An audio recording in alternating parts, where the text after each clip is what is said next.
¿Cómo aprendiste tú a poner límites sin dejar de amar? Me di cuenta que de entrada que yo no tenía derecho a cambiar a nadie. O sea, de entrada es como, pues yo quién soy. O sea, había también como mucha soberbia, mucho egocentrismo en no, ahora hazle por acá, yo ya sé la solución y tú cambia.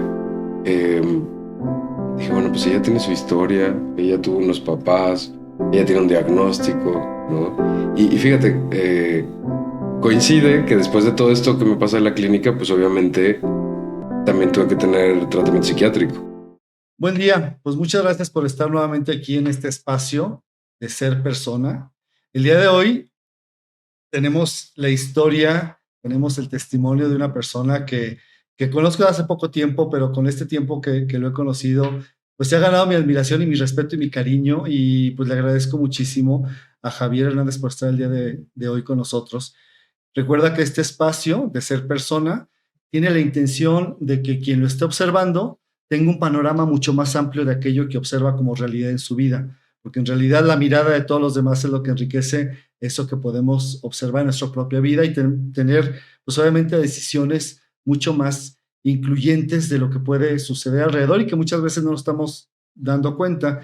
En este caso, te quiero compartir la experiencia de Javier, que es hijo de una mamá que durante toda la infancia y la juventud pues tuvieron una relación pues que no se encontraban de alguna manera, y finalmente ya en los últimos años la mamá de Javier fue diagnosticada con trastorno de bipolaridad número 2. Y pues nada, comenzamos la plática del día de hoy. Javier, muchas gracias por estar aquí. Robert, gracias a ti por invitarme. Pues yo feliz de que nos quieras compartir tu testimonio de vida, qué es lo que vale, ¿no? En estos momentos. Claro. Y tu testimonio es el que vale, como lo hayas vivido tú, como lo hemos platicado previo a este momento de estar en esta mesa.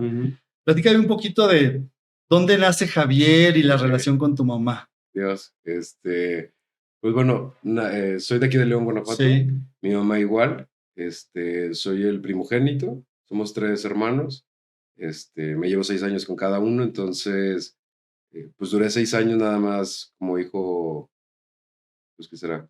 Sí, hijo único, en Hijo realidad. único. Ajá. O sea, hasta este momento eras el preferido. único, pues no había otro, ¿no? Comparado con quien era. Sí, bien, yo creo que de la infancia, Robert, así como que lo primero que me acuerdo con mi mamá fue como una relación extraña, era como muy intermitente, ¿sí? O sea, trato como de acordarme. ¿Ella trabajaba? No. No, ella estaba en casa. Ella es ama de casa, sí. Okay. Mi papá trabajaba, mi mamá es ama de casa, y mi mamá hace cuenta que son 6 hermanas, entonces eran como muy unidas. Entonces lo que me acuerdo yo de niño era como que le encantaba más bien estar en casa de sus papás. Ok. ¿No? Entonces era como de, pues sí, desde 3, 4 años que me acuerdo, había una señora que nos ayudaba en el aseo y era con la que yo convivía. Sí. ¿No? Entonces desde el kinder era ella, iba por mí, o sea, la señora del aseo, cuando llegaba a la casa no estaba, y pues sí, era como muy raro más bien que yo viera a mi mamá. De pronto era como no verla, y cuando la veía o que llegaba y que sí estaba mi mamá en la casa, pues estaba dormida, ¿no? O acostada, era como raro, pero pues yo pensaba que todas las mamás eran así, ¿no? Sí, tu cuidadora era la que se encargaba de ti. Sí. Sí, pues estás chico, no cuestionas nada, ¿no? Yo creo que fue hasta como un poquito más grande, como 8 o 9 años, que pues ya mis amigos me invitaban a sus casas. Entonces como que vi que la dinámica era muy distinta a la de mi casa, ¿no? Era pues una mamá que estaba haciendo de comer, ¿no? Preocupada por nosotros, de lávense las manos, qué quieren comer, qué te gusta, qué no, risueña o contenta, ¿sabes? Sentía como ese como calorcito, no sé, cosa que pues en mi casa no, ¿no? Entonces, pues sí, yo creo que sí, desde ahí empecé como a cuestionarme que no era como muy normal, creo. Y en este tiempo en el que te cuidaba la muchacha de la casa, ¿qué episodios había de estabilidad de tu mamá en cuanto al tema emocional? ¿Y qué episodios había, cómo lo vivías tú en estos episodios de desequilibrio? Sí, yo creo que lo primero que empecé a notar era como una ligera como neurosis. O sea, mi mamá no creo que esté diagnosticada, pero sí tenía como un ligero TOC, ¿no? Yo notaba mucho, o sea, estar en esa casa era de estar no podías mover nada, todo tenía que estar impecable. Es hasta como gracioso porque me acuerdo que en mi recámara estaba decorada como con la temática de osos, y entonces teníamos como una repisa y habían peluches, ¿sí? Y era o sea, sí, pero tú no los puedes tocar, porque son decorativos. Entonces, si yo movía un oso, mi mamá gritaba. Mi mamá era eh, muy poco como tolerante. Ok, y entiendo que explosiva. Sí, gracias a Dios, bueno, que sí hubo episodios ahí medio de agresión física, mm, no tan graves, supongo que la chancla y eso que todo el mundo. No, La pero típica mexicana. pues sí, creo que sí. Con eso me hubiera podido, ¿no? Con la chancla, pero creo que era más el tema emocional. Sí, yo sentía como que mi personalidad o mi presencia le molestaba. Ok. Porque también notaba que era como con todos los demás, es como muy amable. De hecho, es como muy querida, ¿no? Porque creo que ahí empezaba como esa de no lograrla entender. O sea, las pocas veces que yo salía con ella, por ejemplo, a casa de mis abuelos, todos mis primos y mis tíos y mis abuelos querían estar con mi mamá porque es una persona como muy atractiva, tiene mucho, no sé, muy divertida, ¿sabes? Ok, sociable. Sociable, te hace reír. Extrovertida. 100%, 100%. Pero en la casa era como muy distinta. Contigo específicamente. Sí. Sí, digo, no tenía mucha comparación, pero sí veía que conmigo era distinto. Eso fue toda la infancia y tu juventud. Entiendo, para dar contexto a esta plática, que tu mamá hoy y a partir de hace pocos años está diagnosticada con trastorno de bipolaridad 2, ¿no? Sí. Que entiendo que este trastorno se va más de estar en el nivel medio hacia la depresión, no tanto hacia la euforia. Sí, o sea, pueden llegar a tener euforia, que por ejemplo, hoy lo noto y es como esa parte de, no sé, una Navidad. Mi mamá era la que movía toda la fiesta y todo el mundo, y yo decía, wow. Y luego de pronto, a los otros 2 días, mi mamá estaba en una cama triste, agotada, con las cortinas cerradas. Ok.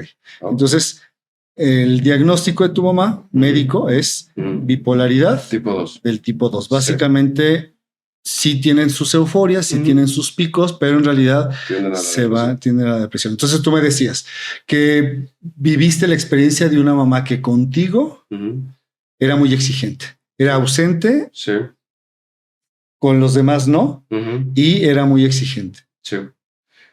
Sí, yo creo que, digo, bueno, es que es difícil como hablar antes y después del diagnóstico, porque con el diagnóstico puedo entender muchas cosas. Claro. Pero si todavía estuviéramos antes del diagnóstico... Sí, que a mí, perdón la interrupción, pero a mí lo que me interesa compartirle primero y después entender, perdón, y compartir con los demás es tu propia experiencia, cómo lo viviste. Sí. Sin ya el diagnóstico, sin todos estos años que fue la infancia y la juventud, donde tú padeciste los efectos de una persona pues que no sabía incluso, yo creo que ella ni qué le pasaba, ¿no? Sí, claro, nadie, de hecho nadie, ni mi papá, pues, aparte, bueno, tengo 40, ¿no? O sea, esto, quítale 6 años, hace 34 años, todavía no existe. Bueno, no existía o no me acuerdo yo haber escuchado el tema de la bipolaridad. ¿Hace 6 años la diagnosticaron? No. Digo, yo tenía 6 años, más o menos, ahorita por lo que ya te entendí, sí. No, de diagnosticarla tienen como, pues aproximadamente como 8. Ok. Pero bueno, en el tema de antes, pues, lo que sí había mucho en mi casa y en casa de mis abuelos hablaba mucho de la depresión. Era un tema que sí era como muy conocido. Eso se me hacía como muy chistoso. ¿Muy familiar? 100%. O sea, era como de canasta básica, ¿no? Porque mi abuela decía que estaba enferma de los nervios, pero era como el tema de depresión. Varios tíos, otros están diagnosticados con bipolaridad. Mucho tema de adicciones. O sea, como que el tema emocional, por ahí le batalló mi familia. Hemos batallado. Entonces, pues sí, con mi mamá sí era como pues es la rara y sobre todo como conmigo. Porque ahora ya grande sí me acuerdo como de tías de, oye, pero ¿por qué? O sea, como que sí se daban cuenta que el trato de mi mamá conmigo no era como el mejor. Ok. Sí. Entonces, por ejemplo, en tu habitación La tenías que tener, tenía que estar ordenada y no tocarla. Sí, sí. ¿No? El trastorno obsesivo compulsivo pues tiene esas dos partes, ¿no? Uh-huh. La obsesión, que básicamente son desde el pensamiento, la obsesión, Okay. y la compulsión, lo que entiendo que en tu mamá, por lo que me cuentas, era más bien la compulsión de tener todo en orden y todo limpio. Sí. ¿Cómo Sí. era para ti no poder tocar tus juguetes? No entendía yo cómo... Yo sentía que yo algo tenía mal. O sea, yo nunca pensé que ella tuviera un problema. El problema inmediato fue, o sea, yo me achaqué el problema, ¿no? Ajá, pensaste que era tuyo. Ajá, entonces empezaba yo a tratar de ser como más ordenado. Por ejemplo, si te dice, bueno, si le molesta esto, entonces tengo que ser súper ordenado. Si le molesta que hable fuerte, me acuerdo que me decía, hablas muy fuerte, entonces yo hablaba, o sea, tuve que ir como cambiándome yo y empezar a ser como muy vigilante de sus emociones, de sus reacciones, ¿sabes? Entonces para mí sí era como una sensación de, pues obviamente la amaba, pero también tenía mucho miedo, ¿sabes? O sea, era como, es que cómo me acerco a ella, cómo la trato, de pronto sí sentía como su cariño, ¿no? Y, y pues para mí de niño yo pensaba como, ya se compuso y ya de aquí en adelante va a ser así linda. Y luego otra vez volvió a salir como la otra parte de mi mamá. Entonces ahí era como muchas, estaba tan chico, pero tenía muchas dudas, porque yo decía, ¿qué estoy haciendo mal?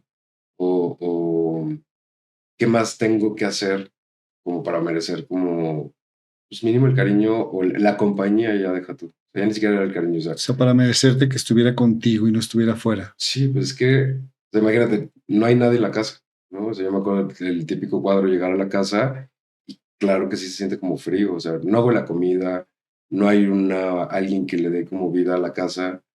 Para acabarla, la señora del aseo era como media neurótica, también súper, no sentía yo como esa calidez de un hogar, ¿no? Entonces, pues no, sí sentía mucho abandono, me sentía muy triste porque no entendía el por qué no quería estar como conmigo. Básicamente era como, siempre, o sea, era, otra vez llegué, no está, pues se quiso ir, o sea, no quiere estar conmigo. Y era como, pues, ¿qué más hago? Recuerdo hasta ponerme a limpiar, ¿no? Chiquito, era como, bueno, le encanta que todo esté ordenado. Entonces era, cuando estaba ella, me ponía a lavar los trastes, por ejemplo. Y ya era de, oye, te tengo una sorpresa y, ¿sabes? Y era de, Como querer agradarla. Pero pues sí, no había manera de agradar a alguien así. Y era que como un tema de no soy suficiente, me imagino. Y claro. O sea, ¿qué necesito hacer además para que mi mamá me voltee a ver? Sí, como esta sensación como de insuficiencia, es que nada es suficiente para que se quede. O sea, y diario es como una torre, o sea, diario es como, ¿cómo le voy a hacer? ¿Sabes? O sea, desde chico tener que estarte cuestionando qué tengo que hacer, cómo le voy a hacer para no volver a... Porque para mí lo peor que me podía pasar en aquel tiempo era pues que se fuera, ¿no? Entonces, sí creo que desde muy chico me afectó esta parte de nada es suficiente en mí. Yo siempre tengo que estarme esforzando demasiado para lograr ese objetivo que es que mi mamá se quede. Y que es inalcanzable. La Y verdad fue es que sí, constante. sí, era la constante. Y los sentimientos que dices que vivías eras mucha tristeza, estando con mucha soledad. Sí, sí, sí. Sí, pues recuerdo literal así llegar de la escuela, siempre como con esa ilusión de a lo mejor hoy sí está, ¿no? Entonces era como llegar y abrir y decir, no, pues no, ¿no? Esa era que, pues era como la primera que sí era como el golpe medio fuerte que no estuviera, pero era como con el más, con el que ya estaba acostumbrado a vivir. La otra era que llegara y sí estuviera, pero coincidía que cuando yo llegaba, ella estaba arreglándose ya para irse. Entonces era todavía peor, porque era como híjole, no he hecho nada para convencerla de que no se vaya. No me ha dado tiempo de, ¿sabes?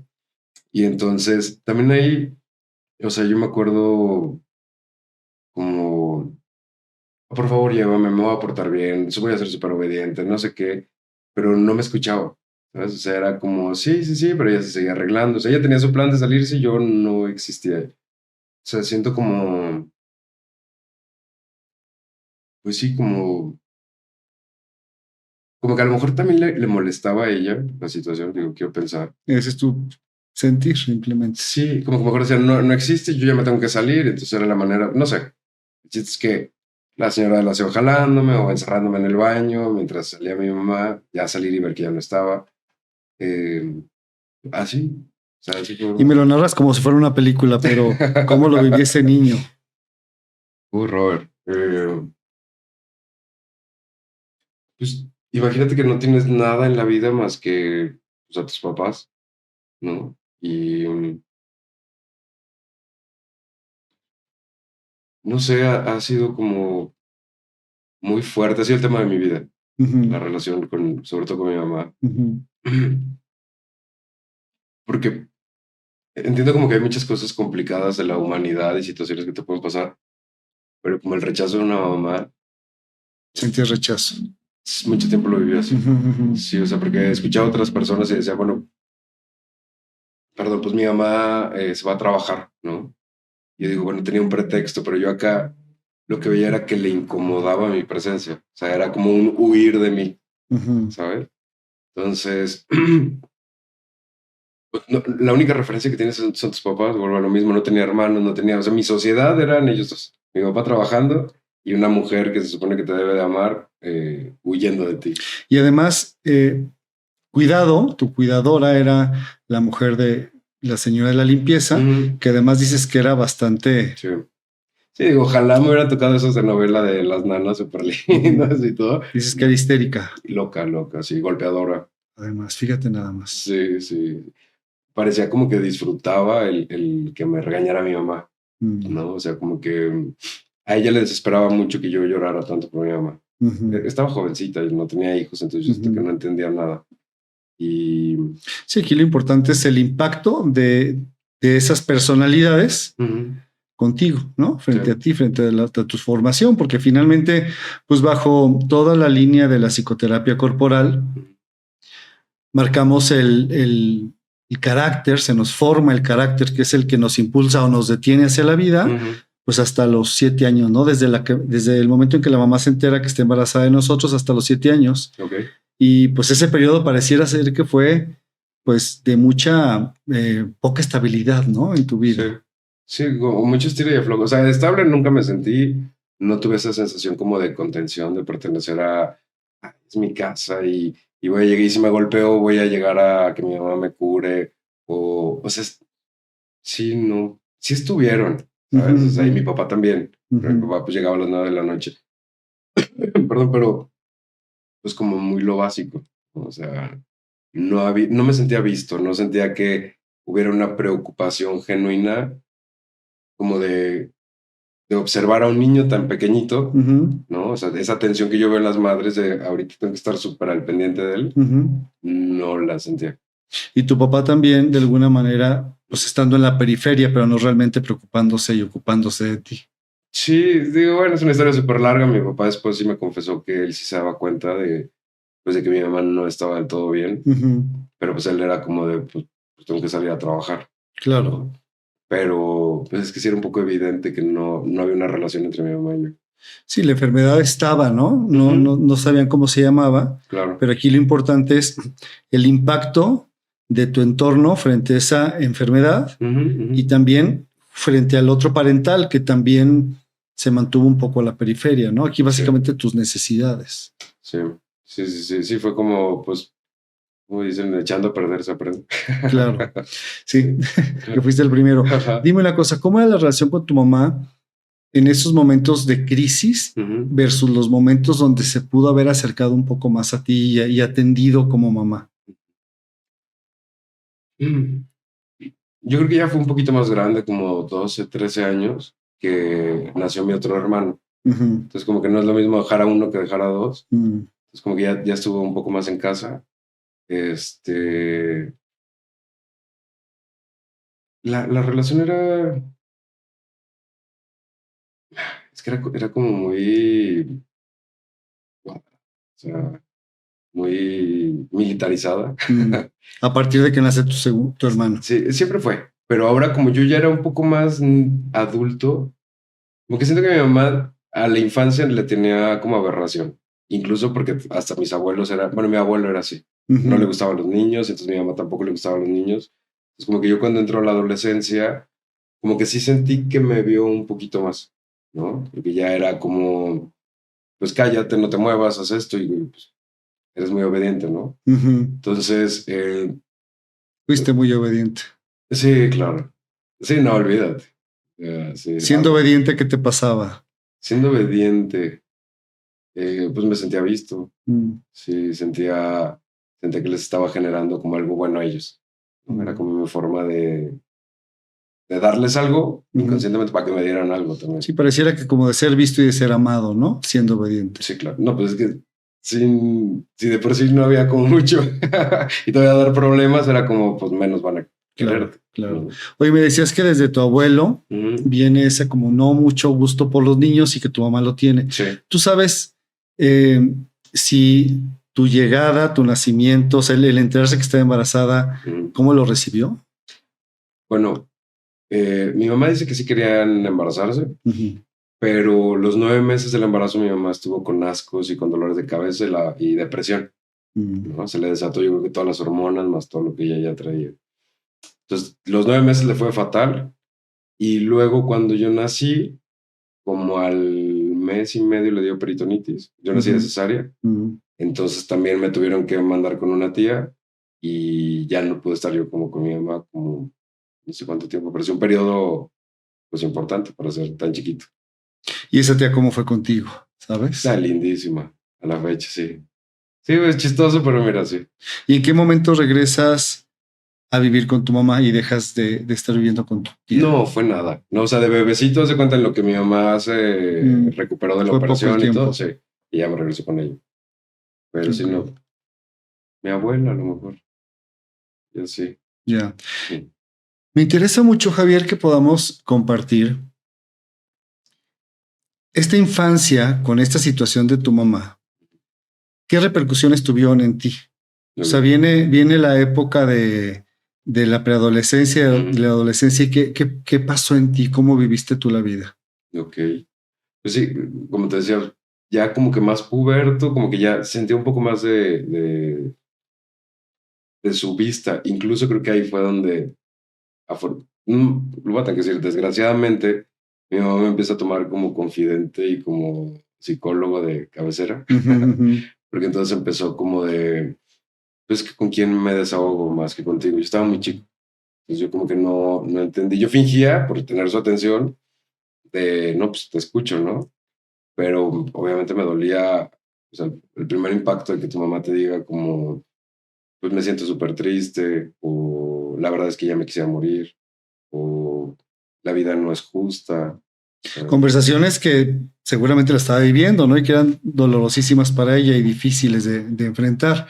Sin embargo, no le corresponden a su hijo, ¿no? No la veía venir, ¿sabes? O sea, como que, o sea, si ahorita me acuerdo que fue impactante, o sea, como alguien que yo la veía como grande o que son los que te enseñan o te cuidan, te digan que no les gusta vivir, ¿no? Y que preferirían como morirse. Y que son tu sustento, ¿no? Tus pilares en la vida. Sí, sí, no, la verdad es que sí, creo que nunca lo había dicho y ni a ella, pero sí sentí como, o sea, si yo tenía como una idea de la vida y del mundo, sentí como se rompió algo porque dije, o sea, entonces afuera sí está bien pesado. O sea, afuera, pues si mi mamá no quiere vivir y dice que la vida es muy complicada, lejos de sal y disfruta el mundo, que no, al contrario, fue como, o sea, la vida es hostil y la vida es triste.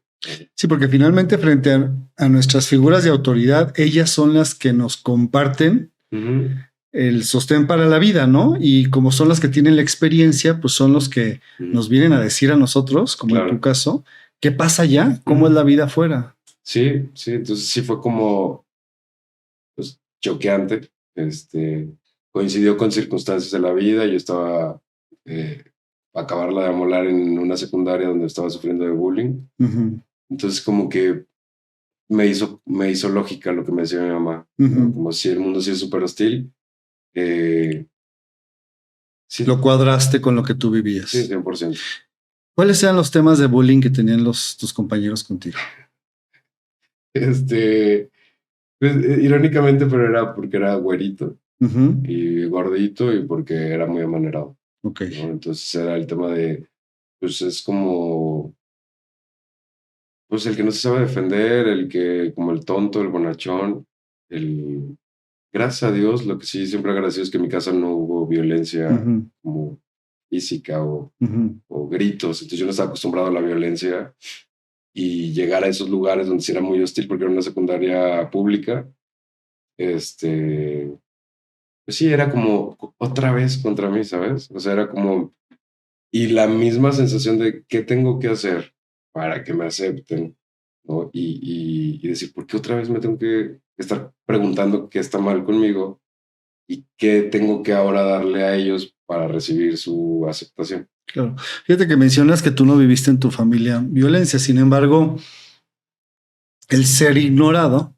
el Ok, ser no atendido, ujú, incluso el ser rechazado es violencia. ok, Lo que entiendo frente a esta historia del bullying de tus compañeros es que no estabas preparado desde tu infancia para poder enfrentar situaciones así. 100%. O sea, Aparte siento que era como, yo creo que ellos se dan cuenta cuando eres una persona que no estás bien, ¿sabes? Porque yo los veía a ellos tan adolescentes y tan acostumbrados a la calle y a los gritos, y yo no, pues yo siempre en mi casa, no convivía con nadie, eh, pues era como el rarito, ¿no? ujú, Y yo creo que esas cosas se notan cuando ves a un niño introvertido, ujú, pues sí, no estaba preparado para la calle. claro, claro. Sí, Sí. y creo que el valor de fondo de tu testimonio, Javier, es que esos papás que hoy pudieran estar viviendo algo similar a lo que vivió tu mamá, Ujú. sean conscientes del impacto que pueden estar teniendo en sus hijos Sí. y de cómo, eh, lejos de dotarlos de recursos para que vayan a la vida, Ujú. al contrario, carecen de ellos y no saben enfrentarse a la vida y tienen consecuencias Sí, importantes. sí, porque sí, pues nada más repliqué en la sociedad, o sea, en mi secundaria, lo que estaba haciendo en mi casa, ¿sabes? Y veía como los niños, era muy lógico, era como, pues que su mamá lo ve mucho y su papá está al pendiente, y entonces el niño es como muy extrovertido y es fuerte y es un adolescente, siendo adolescente, Sí. ¿no? Entonces yo creo que sí, sí los papás sí se alcanzan a dar cuenta, eh, quiero creer, no sé, de cuando ves a un hijo como introvertido, diferente, no sé. Pues yo creo que estamos hablando de niveles de conciencia y de presencia, ¿no? Ujú, ujú, Este, creo que en tu caso, hablando de tu caso, la mirada no estaba puesta en ti, ujú. ¿no? Obviamente tu mamá estaba pues sorteando Sí, su propia situación, no es culparla, sin embargo, 100%. lo importante de tu testimonio es eso, Ujú, que se visualice, que se ponga en el foco sí, aquellos pues efectos ujú, de no atender a un niño de personas que puedan tener este tipo de trastornos, ¿no? sí. Estás en tu juventud Ujú. y cómo es tu vida. ¿Por qué hoy Javier Estoy aquí. Hernández es la persona que está aquí y todo lo que ha Sí, sorteado? ok. Después del tema de venir como rechazado por mi mamá, me lo confirman en la secundaria de, bueno, eso es lo que yo creo de algo está conmigo, Ujú. no soy una persona grata, ¿sabes? No tengo suficientes cosas como para que las personas puedan generar como un vínculo bueno conmigo. Y parece que se repite en este momento de la vida lo que viviste con ella de chico, ¿no? Me lo, Insuficiencia. sí, tal cual me lo confirmaron todito, ¿no? Porque aparte era como, se desarrolló en mí esto que yo con mi mamá, fíjate, cuando yo estaba chico, cuando ella no estaba, lo que sí me acuerdo es que mi mente era, yo era muy fantasioso, ¿no? Entonces era, bueno, ¿qué pasaría si más bien si se quedara? ¿Y qué pasaría que me llevaba al parque? ¿Y qué pasaría que entonces, ¿sabes? Entonces tenía yo mucho tiempo para estar fantaseando. Ujú. Y ahora que venga voy a hacer esto, y ahora que venga me voy a comportar de tal manera. En la secundaria, entonces yo eso hacía. No, ya voy a ir con el que más me acosa y le voy a hacer la tarea. Y al otro voy a llegar buena onda. Y, o sea, empecé como a despersonalizarme Ujú. porque siempre estaba como más pendiente de los demás. Sí, buscando agradar. Ujú. Cuando a los 15 años más o menos que ya no estoy en esa secundaria, me encuentro con unas amiguitas pues les gustaba mucho pues tomar, ¿no? Y veo que me hacen caso y, oye, ¿quieres tomar? Digo, claro que sí, lo que tú me digas. O sea, lo que ellos me dijeron, yo estaba Con en tal el de mundo, pertenecer. lo que me parte de cabeza, lo que me dijeran yo iba a hacer. Uh-huh. Entonces, pues ahí el requisito era pues tomar, fumar y estar ahí, ¿no? En la calle. Vi que fui aceptado, se me abrió un mundo de posibilidades. Eh, Era como matar un pájaro de dos tiros porque me aceptaban por eso, pero aparte yo descansaba. Y yo tenía una neurosis y una ansiedad no, por no ser, eso es súper fuerte, inadecuado. Suficiente. Sí, o sea, Uh-huh. entre no ser suficiente y sentirme inadecuado. Uh-huh. O sea, mi persona, Okay. mi forma de ser, mi forma de hablar. Okay. ¿No? Mi mamá diciéndome, hablas, tienes la voz súper aguda en la escuela pues es que hablas como niña y eres como joto y todas estas cuestiones, sí. Todo era inadecuado. Uh-huh. Entonces acá como que podía soltar un poquito, pues ya medio borrachón. Uh-huh. Y ahí empezó pues, la siguiente etapa de mi vida, que obviamente me hice súper dependiente de las sustancias hasta crear una adicción. Lo que estaba, las sustancias que estaban disponibles, ¿qué era? El alcohol, el cigarro. Cigarro y drogas, cocaína, marihuana. Eso ya estaba en ese momento de tu vida disponible para ti. Sí, sí, sí. La cocaína llegó al final, pero sí, al principio alcohol, marihuana y cigarros. Sí, sí, secundaria, pero. En un entorno en el que los papás normalmente dirían, está seguro mi hijo porque está conviviendo con amigos de su edad, ¿no? Sí, sí, sí, sí. Sí, para acabarla, digo, es que a veces parece que con el violín más pequeño, pero en ese tiempo mi papá quebró. Entonces mis papás estaban, o sea, muy pendientes del tema económico. Entonces otra vez yo andaba pues pagando. Pues sí, no, otra vez no visto. Y sí creo, digo, pues el mayor como que no sabían ellos ni qué onda. Entonces fui como muy libre, no tuve quien me detuviera y yo siento que me fui haciendo como muy adicto a tener gente a mi alrededor, a la fiesta, a aparentemente muchos amigos. Me deslumbré wow, entonces ya no soy esa persona inadecuada ni el introvertido. Me encantó y pues no paré. Claro. Fíjate que cuando tú me dices, mis papás estaban en un momento económico difícil y bueno, pues estaban enfocados en solucionarlo. Sí. Lo que me viene es que durante toda tu vida no se sentaron a escucharte, a preguntar, a ver una conversación.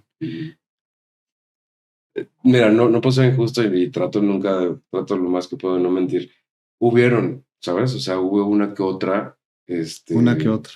Sí. O sea, y eso a lo mejor es importante, Robert, que mencionar, porque ellos me lo dicen, es que sí lo hicimos, pero no era suficiente. No es nada más de preguntarle a un hijo una o dos veces. Yo, por ejemplo, el tema del bullying, me llegaron a preguntar, pero yo me sentía muy avergonzado a la vez, ¿no? Y lo peor del caso es que no me sentía protegido ni por mis papás.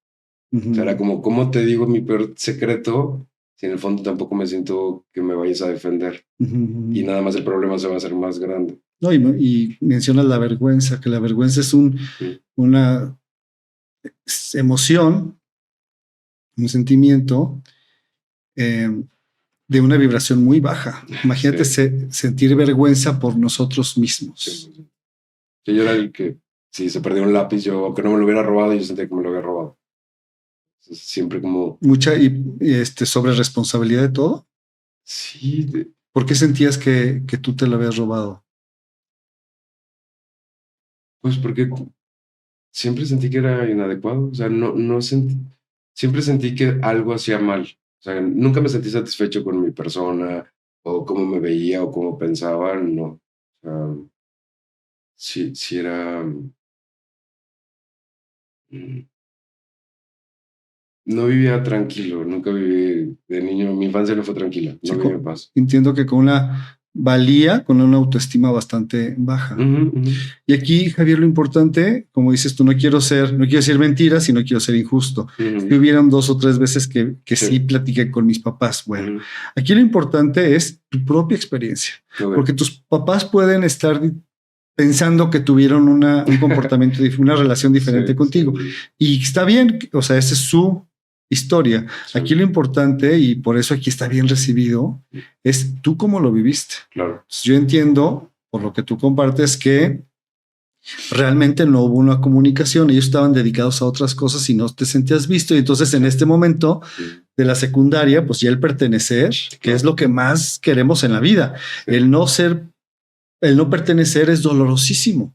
¿No? Yo me acuerdo, por ejemplo, en la escuela que se hacían los equipos, digo, gracias a Dios, siempre en fútbol, digo, en básquetbol o en voleibol o incluso en los equipos de trabajo para estudiar o para hacer algún trabajo particular del colegio, yo era invitado. Pero sí, en algún momento cuando se tardaban en elegirme, sí la sensación es muy desagradable de no pertenecer. Claro. Me imagino que fue lo que tú viviste constantemente. 100%. El sentido de pertenencia. Sí, o sea, todo fue como escalando porque luego entonces ahí me empecé a dar cuenta de que yo era gay.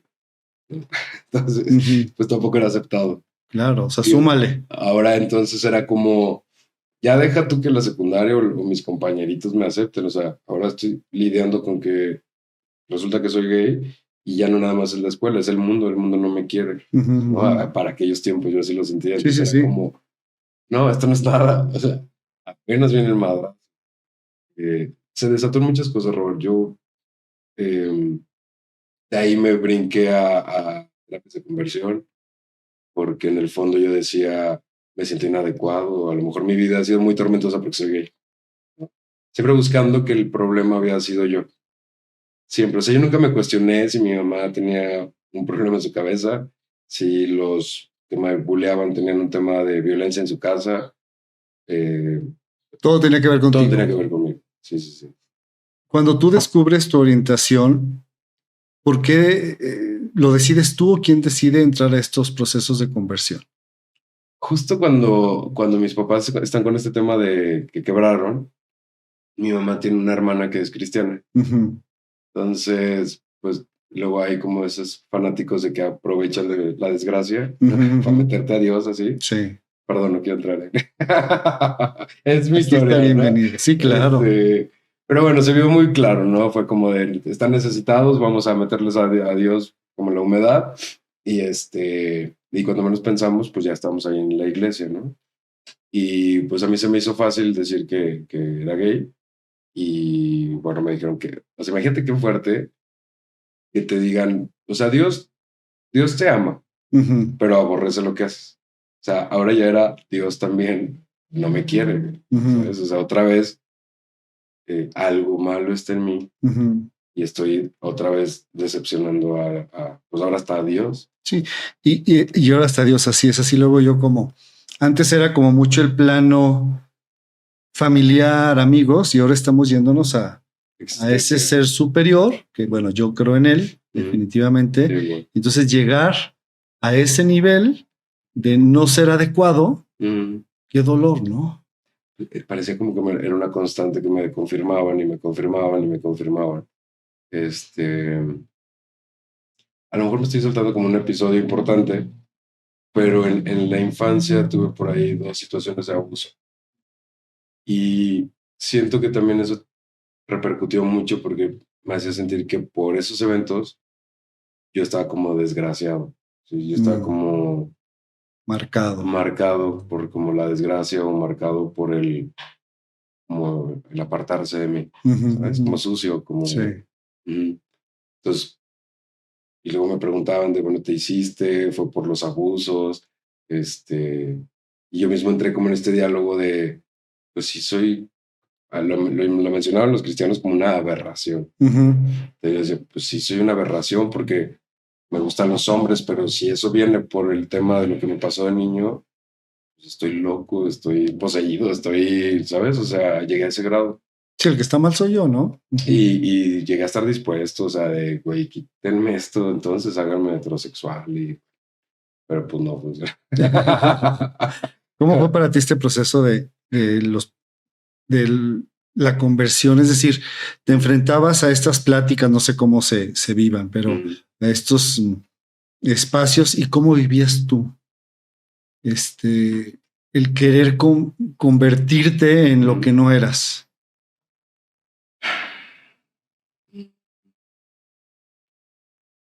Yo creo que ya ahí sí ya fue. Yo ya tenía como asco hasta de mi persona.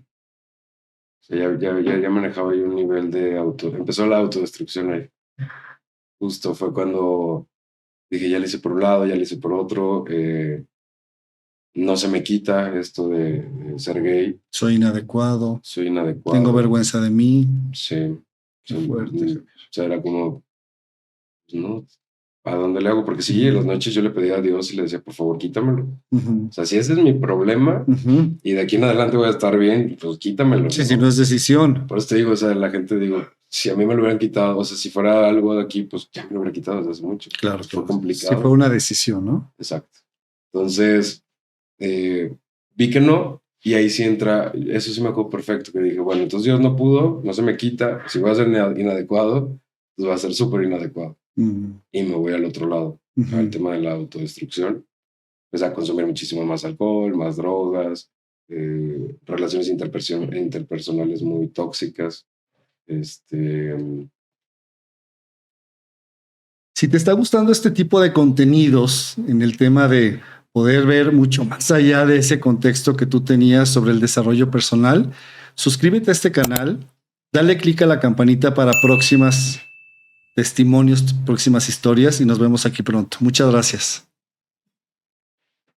sí, porque en el fondo pues yo ya lo que quería era como, no le entendí, no les entendí a mis papás, no les entendí a la escuela, a Dios. Yo ya quiero Este salir. juego no lo estoy No entendiendo. estoy entendiendo nada, ya bájenme. Sí, y aquí creo que estamos tocando un tema, Javier, que en otro momento quisiera trabajarlo en otro podcast, Ok. pero se habla de la gran diferencia entre preferencia y orientación. Ajá. Para mí la preferencia es algo donde tienes opciones y prefieres, Decides. y es voluntad. Ujú. Ya cuando estamos hablando de la orientación es algo que te tocó, Ujú. y no tienes decisión, sino más bien la responsabilidad de hacerle frente. Ujú. Entonces imagino que aquí fue pensar frente a estos programas pues, ¿cómo se puede decir? De reconversión, Ajá. eh, como forzar a la persona a dejar de ser lo que es. Sí, claro. Lo que pasa, imagínate qué fuerte que el método que ellos usan es la culpa, ¿no? La culpa y la vergüenza. Entonces imagínate que empiezas a sentir culpa por cómo piensas, porque te guste alguien, porque sentimentalmente a lo mejor generes algo con algún amigo, y pues la vergüenza de ante Dios, ¿no? Porque Dios lo ve como lo peor, casi, casi, Bajo ¿sabes? la interpretación de ellos, De ellos, ¿no? sí, Ok, sí, sí, entonces, claro. imagino que estos programas fueron bastante duros porque era el precio para ser adecuado, el precio para ser visto, el precio para no sentir culpa. Es ir en contra de ti. Ujú, O sea, básicamente, pues sí, o sea, yo me sentía como yo soy el problema, ujú, ¿no? Entonces, eh, en ese tiempo sí fue como, estaba muy perdido de mi sentido de vida. ujú, Ya para ese entonces yo estaba muy cansado, Robert. O sea, ya había estado muy cansado de todo este bagaje es que de verdad es mucha energía querer ser adecuado. ujú, Es muchísima energía querer no sentir una crítica o estar pendiente de que no venga una agresión, ¿no? Entonces, pues sí, básicamente dije, ya me bajo el juego, se acabó. Este, a los 27 años, ya consumía bastante alcohol y ya empezaba el tema de la cocaína. Y un día ya, o sea, empecé con pensamientos suicidas. Empezó esta parte de, pues nada, se soluciona y no le entendí y lo fui generando hasta que un día, bueno, tomé la decisión de quitarme la vida. Pues fue un ujú. intento de suicidio. Y yo me acuerdo que esa vez sí ya hablaba con algo, ¿no? No sé, Dios, lo que fuera. Y sí le decía, lo único que te puedo decir es que estoy muy cansado. O sea, a mí lo que me terminó destruyendo fue el agotamiento de querer ser perfecto, de querer ser Ujú. adecuado, de estar buscando el amor, eh, porque yo lo tengo que generar para poderlo tener, ¿no? Un esfuerzo tremendo por la vida en general, ¿no? Sí, sí, porque todo era un esfuerzo, todo era, eh, pues sí, imagínate qué neurosis y qué nivel de estrés, querer ser adecuado. O sea, todo lo que yo era el típico que a todo decía que sí, a los amigos a todos les aguantaba y mucha gente también abusó de eso, ¿no? O sea, hoy que lo veo a distancia. Entonces, pues te vas quedando sin nada. Sí. Y además un esfuerzo que nunca cesaba. Es decir, siempre ibas a ser inadecuado. Por más que hicieras, serías inadecuado. Sí, porque ahí entendí, o sea, dije, si mi mamá, que es mi mamá, que se supone que casi que por obligación me debería de querer, no me quiso, imagínate qué tengo que hacer con el hijo del vecino, o con los amigos, o sea, yo no entendía el amor desinteresado. Yo pensaba que el amor se ganaba y que el amor... Que todo siempre tenía precio. Sí, claro. Sí, claro. Y así, y luego pareciera que te pones en situación propicia porque la gente que se acerca te lo confirma, ¿no? Me empecé a llenar de mucha gente que yo fui... pues sí, de cierta manera me utilizaron porque pues yo a todo decía que sí.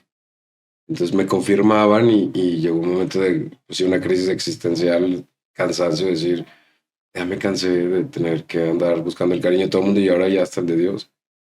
Pero fíjate que frente a este espacio de desarrollo humano, qué importante es compartirle a las personas que nos están viendo la importancia de generar en un niño, porque finalmente la responsabilidad de darle las herramientas para proyectar al niño hacia la vida, pues básicamente es de los padres, ¿no? Quienes son los que, si bien decidieron tenerlo y si no lo decidieron, pues lo tuvieron. Ya ¿no? está. Ya está. Sí.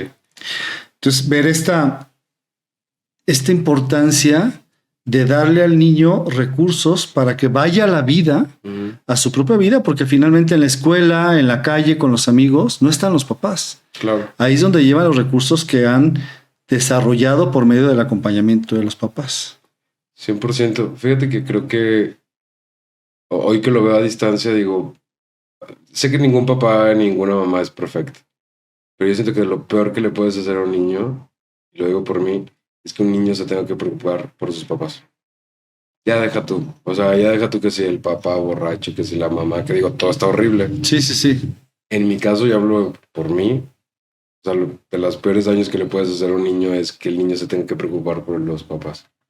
Sí, eso es como desde tu experiencia, ¿no? Se me hace antinatural. Vas en contra de la naturaleza. Sí, además los recursos los tienen los papás porque han transitado vida. O sea, los niños, pues vamos siendo niños, no tenemos recursos. Sí. Entonces, imagínate un niño que no tiene ni idea de nada, querer componer a unos adultos.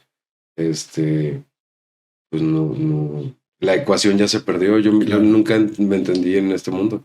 Entonces, todo ese poco a poco acompañamiento, sentirte generalmente no adecuado, no suficiente, no con recursos hacia la vida para enfrentar discusiones con tus compañeros, sí, muerto de miedo. Sentir vergüenza, tener miedo, vivir con tristeza.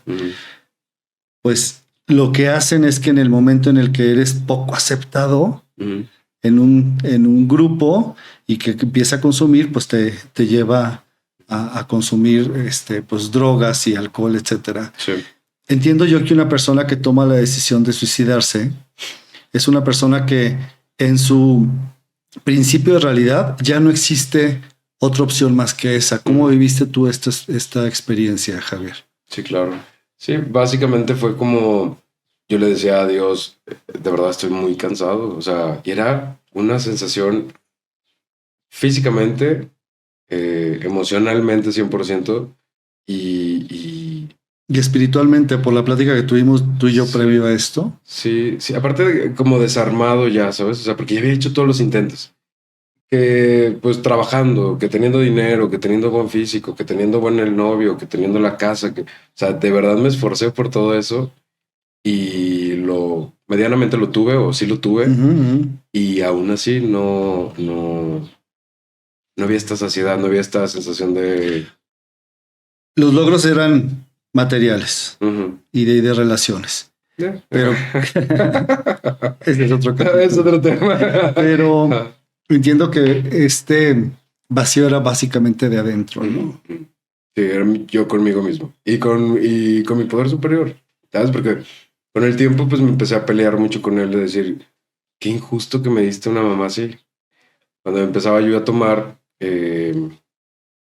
pues sí era como, pues es que hasta los perritos, las perras cuidan a los cachorritos, ¿no? O sea, de las cosas más naturales del mundo me la quitaste a mí. O sea, no lo tengo yo, entonces es algo que lo sentía como personal, ¿no?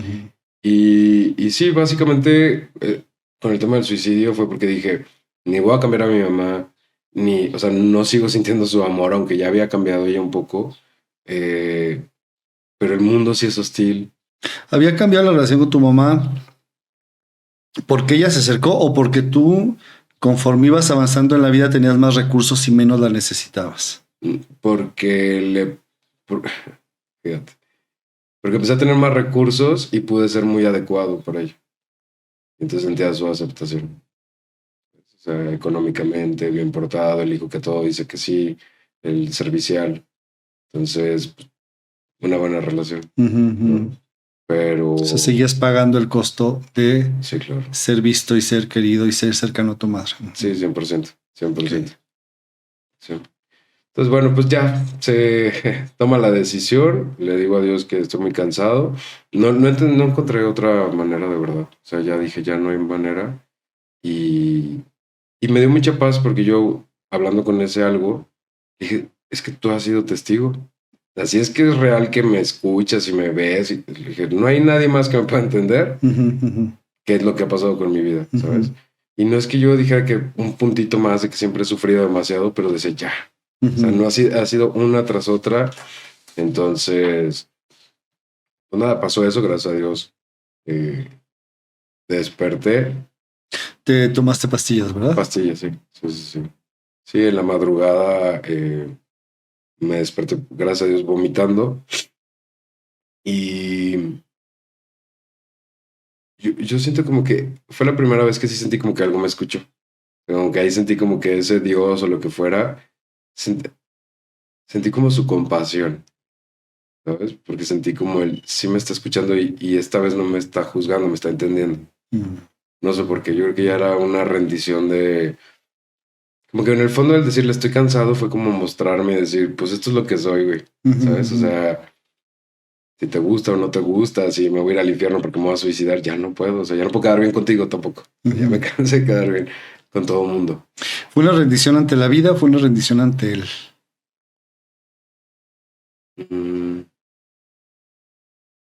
Fue una rendición ante mi necesidad de querer quedar bien. Fue conmigo. Fue contigo mismo. Me harté de querer quedar bien, sí. Pero leo que esa rendición fue un poco, más bien fue hacia él. Es decir, esto es lo que hay. Ah, ok. ¿Fue así? O sea, esto es lo que hay. Estoy cansado. No sé ni por dónde. No le entiendo. Estoy en tus manos. Fíjate que no. O sea, porque ahorita te escucho y no, más bien fue como yo conmigo mismo que dije, ya, Javier, ya deja de luchar por quererle agradar hasta a este güey. O sea, porque fue un poco como hasta como retador, ¿sabes? Decirle, es lo que hay, güey. O sea, ya le hice una manera, ya le hice de otra, no. Me rindo entonces ante esta lucha. Sí. Yo ya esto de querer quedar bien y de querer, ya me cansé. Okay. Contigo y con quien sea, yo ya que se apaguen las cámaras. Okay. Sí. Y empiezas a devolver. Entonces ya me había quedado en casa de mi mamá, curiosamente, irónicamente. Entonces, pues ya se dio cuenta mi mamá de lo que había pasado. Mi mamá empieza de, pues, ¿cómo te ayudo? ¿Qué necesitas? Y yo de verdad sí creí que me iba a morir. O sea, yo esa vez no fue como de, pues, ¿quién sabe? Para llamar la atención. No, hombre, ¿no? ¿De quién? Sí, ¿de quién?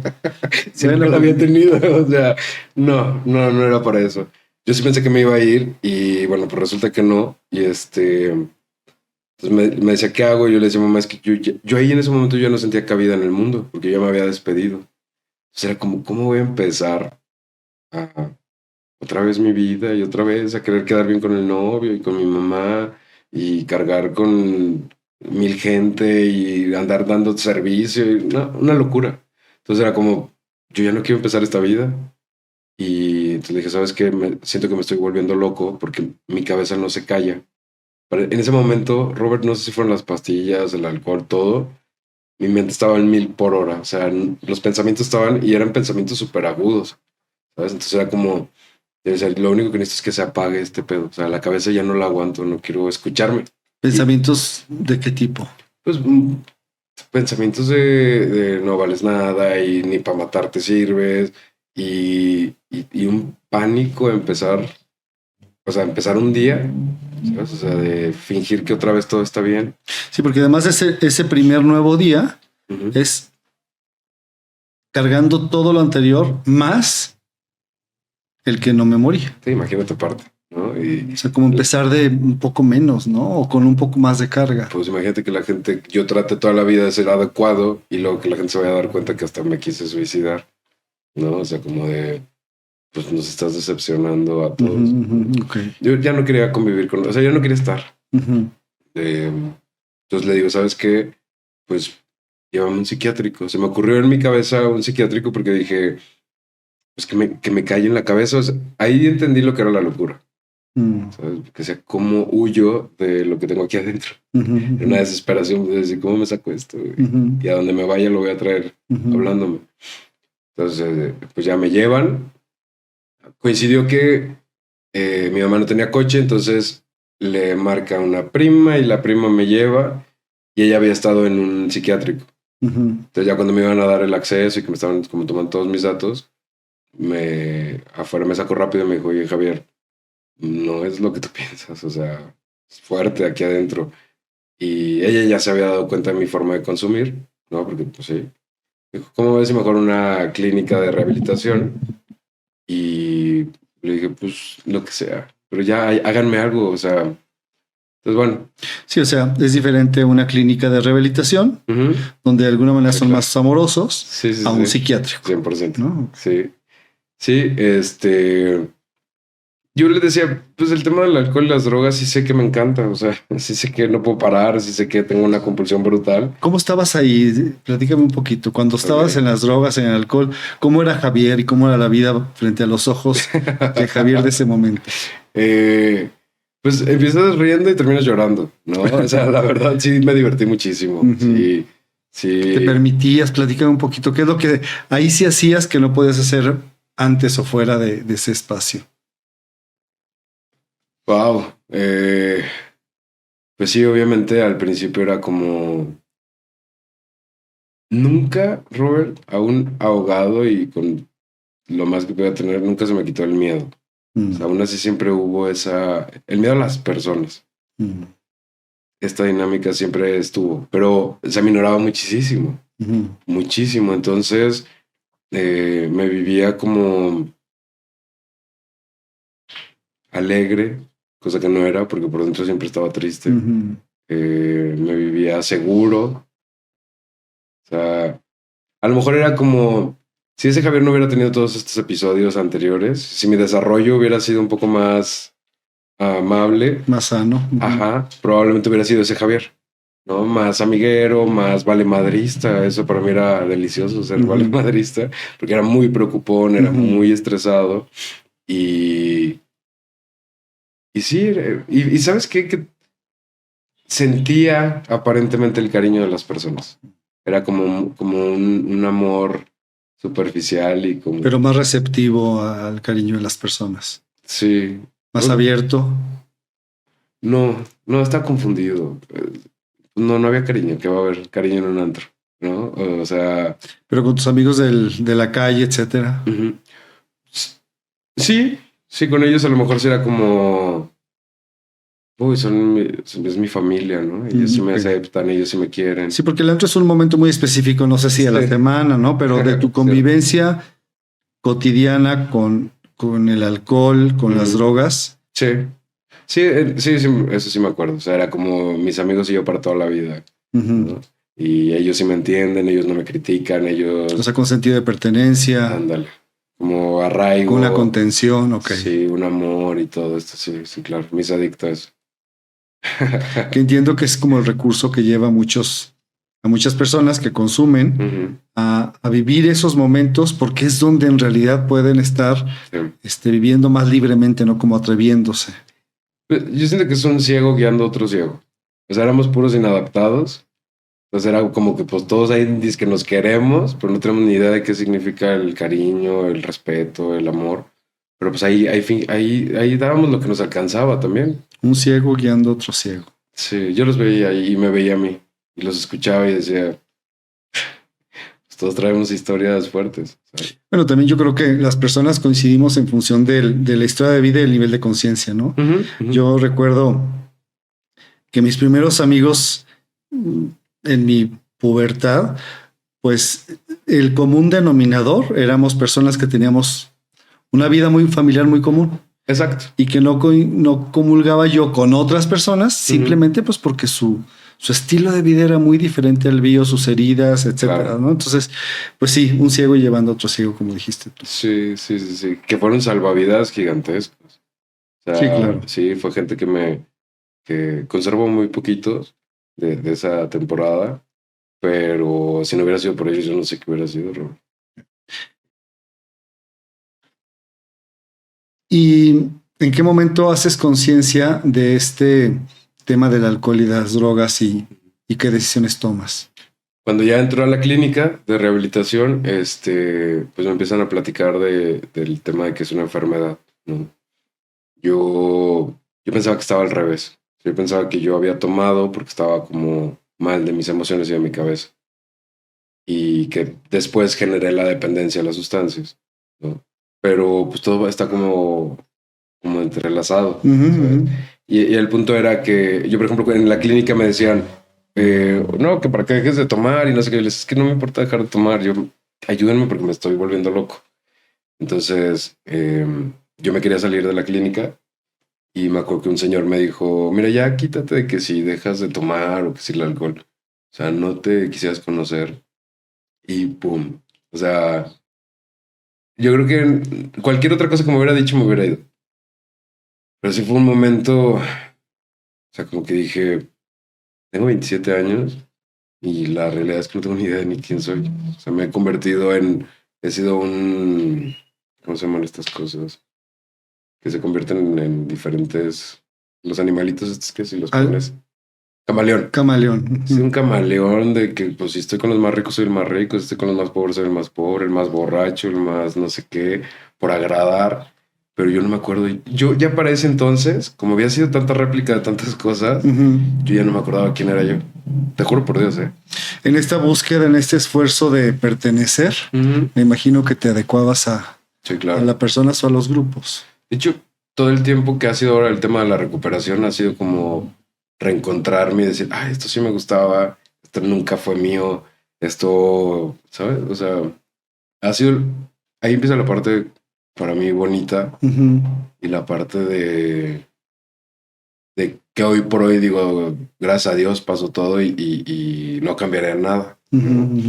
Pero sí, pues fue empezar a construir algo desde muy chiquito, porque pues, punto, yo creo que desde los 6 a los 27 no me perdí.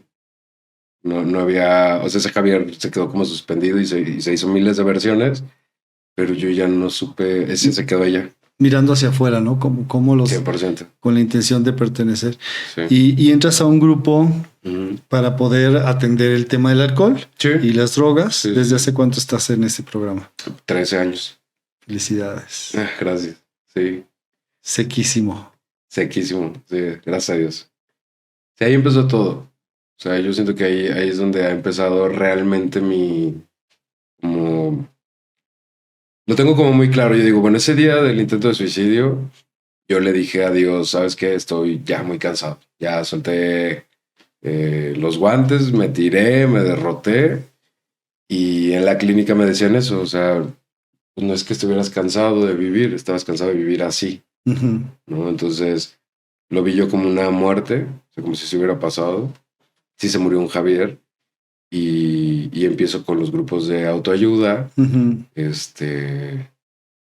Encontré, gracias a Dios, grupos muy lindos y encontré mucho cariño, Robert.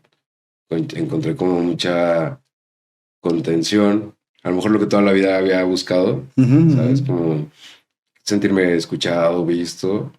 Y imagino que con mucha empatía, ¿no? De personas que están viviendo una historia similar a la tuya. Pues sí, si no... Dicen changos con changos y jirafas con jirafas. Sí. ¿No? Entonces, Sí, encontré ya a mis camaradas. Empezó el programa de Alcohólicos Anónimos. Lo que me encanta es que es muy espiritual. No nada más es para dejar de beber. De hecho, nada más es el primer paso. Todos los demás pasos, como me dijo ese señor, me han ayudado a conocerme, ¿no? A ir investigando quién soy, qué quiero de la vida, a tener un sentido de vida. Hay un paso que pues habla mucho sobre el tema del resentimiento. Y pues sí, también esa fue otra, ¿no? Ya llegar a AA y de, pues ahora trabaja el resentimiento, y yo decía, ¿cómo empiezo con lo de mi mamá? O sea, no fue algo que yo pensé que me iba a llevar a la tumba, el tema del resentimiento con mi mamá. ¿Y cómo lo has convertido? ¿Cómo le diste vuelta de campana a la relación con tu mamá? Okay. Porque ya hoy entiendes que está diagnosticada. Sí. No era voluntad, ¿no? La manera en la que te trataba, sino pareciera imposibilidad, ¿no? ¿Cómo ha sido para ti?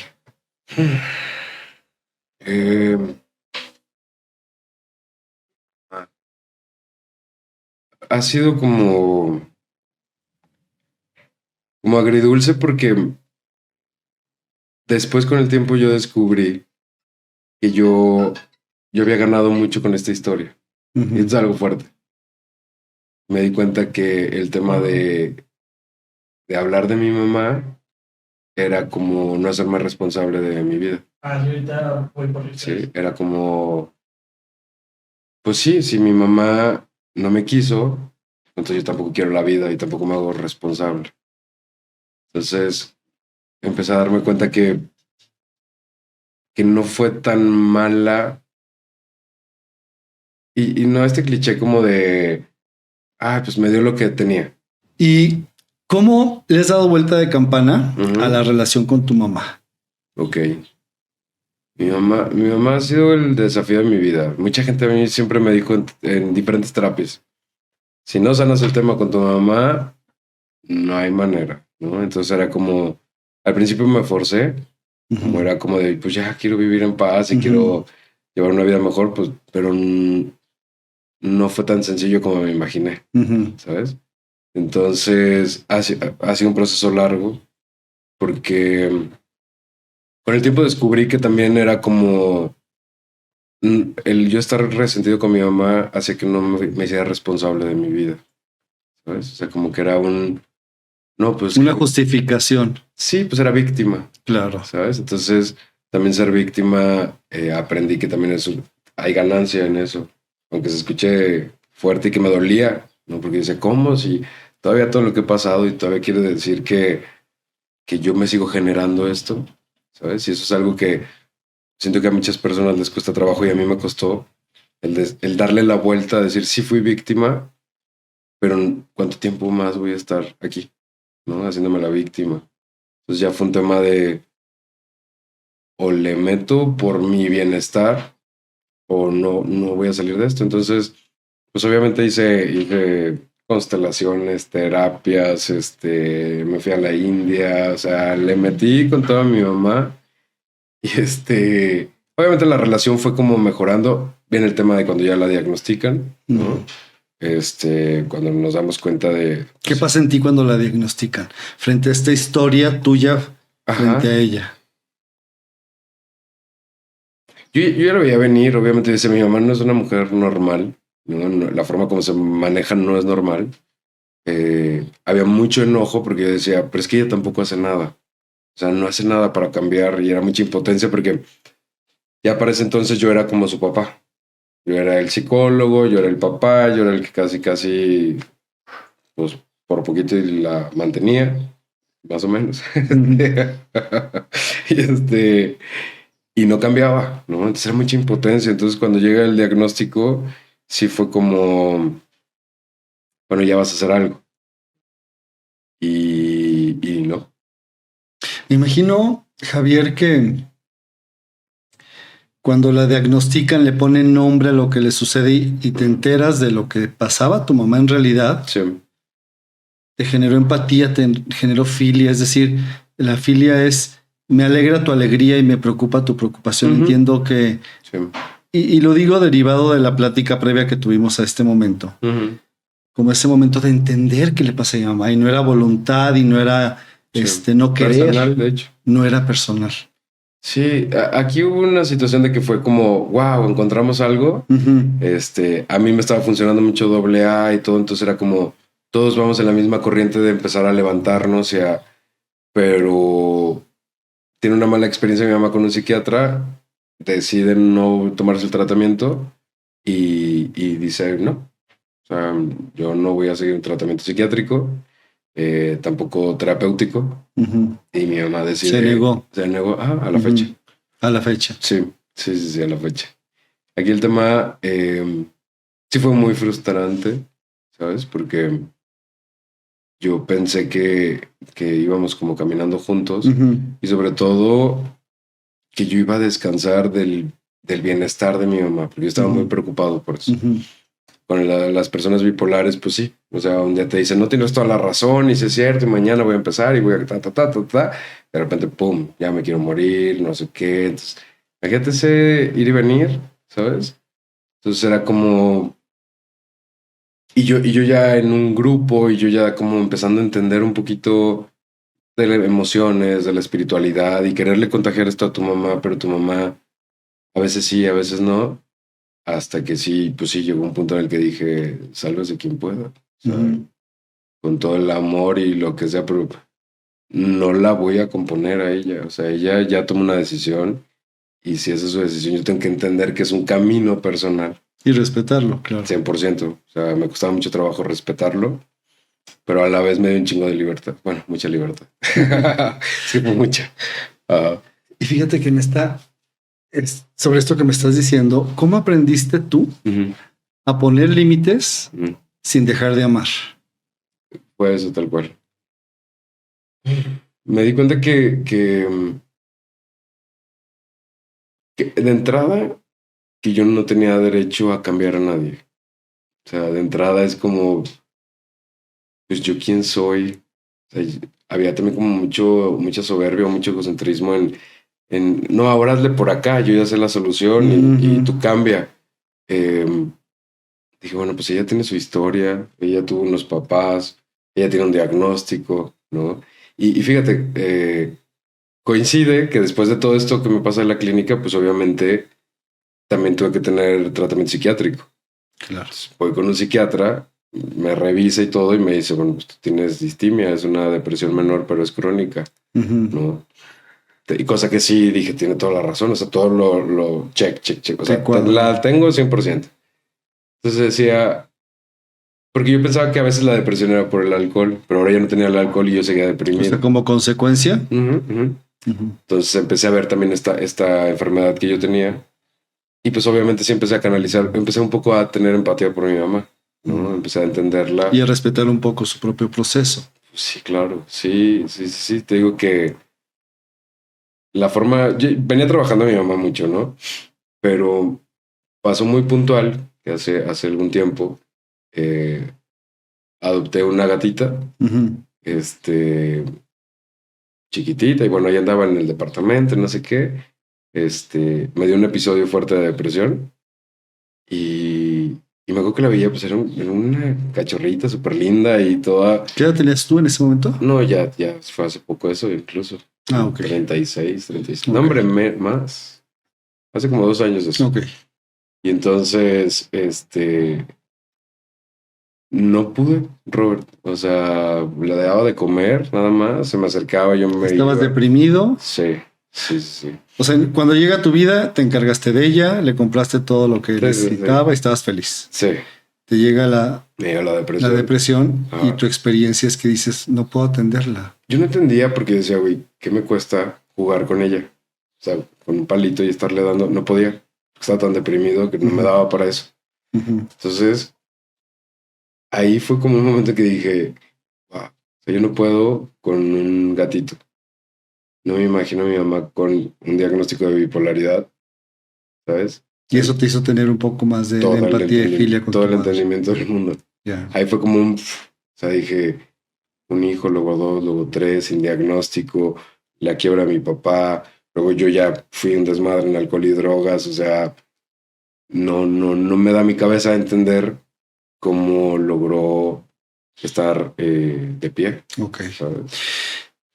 ¿Qué le podrías recomendar a las personas que nos están escuchando Okay. y viendo? Ajá. Si son padres o si están dentro del entorno de familiar, Okay. viendo a las personas que pudieran estar deprimidas o en el caso de tu mamá, pues con la bipolaridad. Sí. ¿Cuál es el compromiso que tenemos en el entorno frente al enfermo y frente al niño? Sí. Desde tu experiencia, una petición, como si fuera la carta Santa Claus. Sí, porque, híjole, es todo un tema. Ganarse la confianza del niño. O sea, si tú estás por afuera y te das cuenta, mínimo generarle espacios de... Estar cercano. Sí, claro. Comunicarte Sí. para que él se comunique. Para que no se sienta solo. O sea, para que sienta que hay algo. Lo que pasa es que la depresión es ausencia. O sea, a final de cuentas, sientes que no hay nadie. Entonces, no sé si yo observo que, no sé, mi hermano tiene depresión y veo a mi sobrino que está... No puedo cambiar a mi hermano, le puedo... O sea, obviamente lo ideal sería, oye, pues ve al psiquiatra o busca, pero eso es como muy utópico, ¿no? Porque muchas veces no pasa. De alguna manera acercarte al niño. O sea, si a mí me preguntan, no soy ni especialista ni nada. A mí, ¿qué me hubiera gustado de niño? Tener que de pronto sí estuvo por ahí mi abuela o aparecieron como padrinos mágicos que... Pero no presencia real, ¿no? Profunda. O sea, de... No hubo esa presencia no. Dices tú, la depresión es soledad. Entiendo que es cuando estás deprimido, vives solo. Y lo que estás sugiriendo es que el entorno se acerque al niño y platique con él. Sí, de cierta manera, ¿sabes? O sea, como reafirmarle de que no es su culpa. Es más, yo creo que ya ni eso, Robert. Hacerlo sentir visto. Que se salga de ese momento de... Porque pues claro que uno como niño sientes, ¿no? Sientes que tu papá está triste o que tu mamá está ausente. O sea, claro que a mí se me hace muy fuerte porque pareciera como que piensan que es una exageración que los niños no sintieran todo eso, ¿no? Pero yo me acuerdo. Y a quien le preguntes qué sentías, si tu papá le pegaba o si tu mamá nos gritaba, pues todos sentimos. Entonces, pues espacios de paz, de sentirte visto, de sentir... Es que sentirte visto es sentirte suficiente. Claro, sí, que pudiera evitar lo que tú viviste, que era todo es culpa mía y no soy suficiente. Exacto. Ver a alguien que le agradara mi presencia, pues a lo mejor yo hubiera dicho, pues a lo mejor no le caigo bien a mi mamá, pero le caigo bien a mi tío o a mi tía o a mi abuela. Es un poco más de presencia, de amor, de compromiso, de comunicación. Verlos, de hacerlos sentir vistos. Frente al hombre que eres, así de superado, adentro de ti está Javi, ¿no? Está el niñito. ¿Qué palabra de amor le darías hoy, siendo este adulto, a ese niño que habita en ti? Porque ese niño no se quedó en la historia ni en el recuerdo. Sí. Ese niño que se sentía solo, que se sentía no suficiente, sigue adentro. Por eso es que toda nuestra vida nos marca. ¿Tú qué le estarías diciendo hoy con este hombre que tú eres, así de plantado en la vida, con sus retos? ¿Qué le dirías a ese niño que está dentro?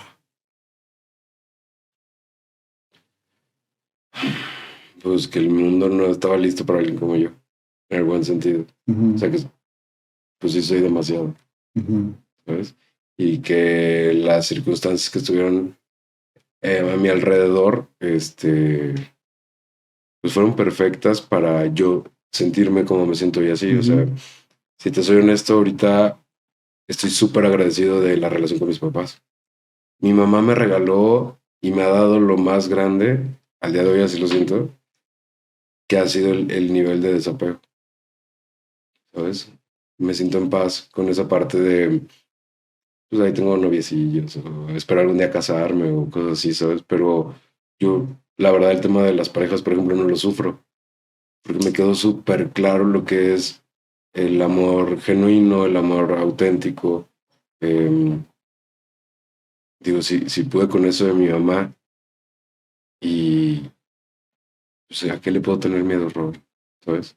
En el buen sentido, no por egocéntrico, pero sí me lo cuestiono y digo, eso fue horrible, pero me dio una hoy me siento con una libertad gigantesca. O sea, cero dependencias, miedo, aceptar a las personas. ¿No? O sea, ahorita veo a mi mamá y porque digo, a lo mejor me concentré en el tema de la depresión, pero mi mamá tiene unas cualidades dentro de toda esta locura. Son personas súper cuadradas y dedicadas y eso se lo debo a ella y eso me ha llevado muy lejos, ¿sabes? No cambiaría a mi mamá por nada del mundo. La experiencia.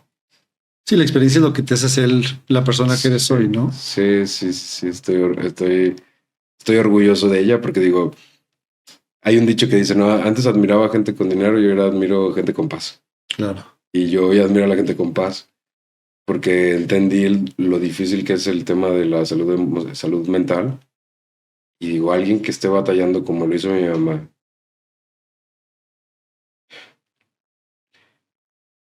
Y haya sacado 3 hijos. Y hoy esté tratando de ser la mejor persona.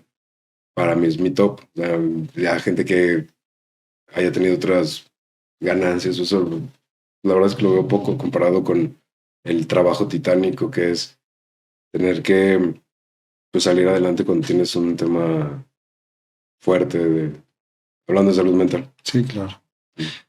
Javier, te agradezco mucho este testimonio. Yo estoy convencido que no nos salvamos solos. Okay. Venimos en comunidad y en comunidad es más fácil salir adelante. Obviamente siempre nuestros padres, nuestros hermanos, nuestra comunidad más cercana es la que es nuestra contención.